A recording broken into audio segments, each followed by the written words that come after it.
Operation செஞ்சாலும். Nurse, நீங்க போய் மிஸ்ஸஸ் சீமா எப்படி இருக்காங்கன்னு போய் பார்த்துட்டு வாங்க. அவங்க என்ன கண்டிஷன்ல இருக்காங்கன்னு உடனடியா ரிப்போர்ட் பண்ணுங்க.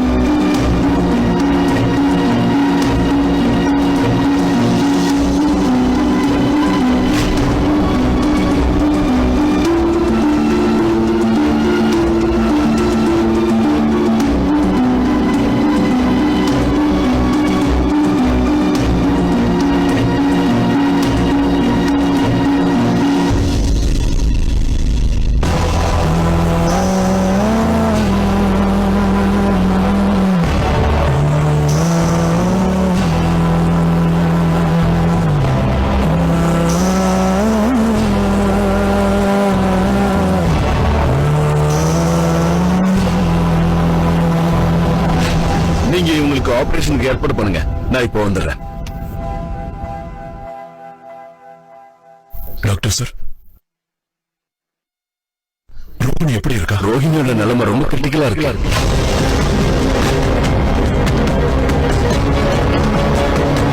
கிரிட்டிக்கல் அப்படின்னா நீங்க என்ன சொல்ல வரீங்க?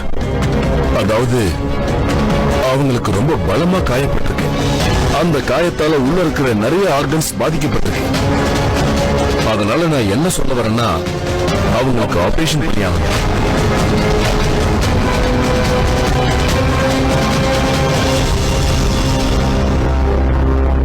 டாக்டர், சீமா எப்படி இருக்கா? இங்க பாருங்க, சீமாவோட நிலைமை ரொம்ப மோசமா இருக்கு. என்ன? அவங்களுக்கு ப்ளீடிங் அதிகமாகிட்டே இருக்கு. ப்ளீடிங்க உடனே நிறுத்தணும்னா சீக்கிரமா அவங்களுக்கு ஆபரேஷன் பண்ணி ஆகும். டாக்டர் சார், நீங்க தான் எங்களோட கடைசி நம்பிக்கை. நீங்க என்ன செய்யணுமோ எப்படி செய்யணுமோ செய்யுங்க. சீமாவும் ரோகிணியும் இருக்காங்களே, அவங்கதான் எங்க வீட்டோட குத்து விளக்குங்க. அவங்க இல்லாம எங்க வீட்டுல ஒண்ணுமே நடக்காது. உங்களுக்கு தெரியாது டாக்டர் சார், எங்க எல்லாரோட உயிரும் அவங்க கிட்டதான் இருக்கு. நீங்க எப்படியாவது அவங்கள காப்பாத்திடுங்க. அம்மா, நீங்க கவலைப்படாதீங்க. நாங்க எங்க முழு முயற்சியை செய்யறோம்.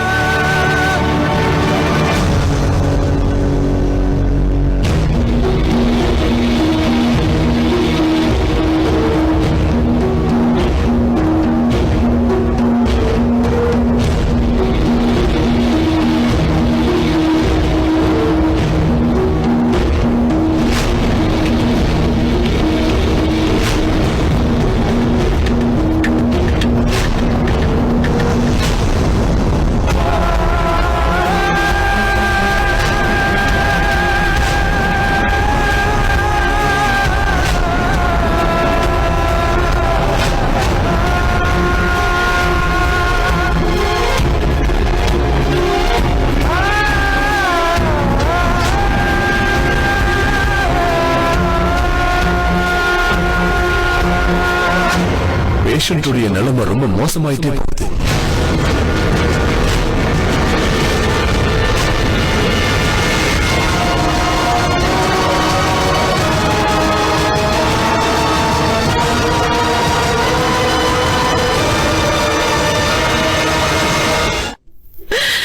நான் என்னமா பாவம் பண்ண? நான் என்னமா பாவம் பண்ண? சீமாவும் ரோகிணியும் எங்க பரத்வாஜ் குடும்பத்தோட கண்கள்மா. அந்த கண்களோட வெளிச்சத்தை பறிச்சிடாதீங்க. நான் என்ன சொல்ல வரேன்னா,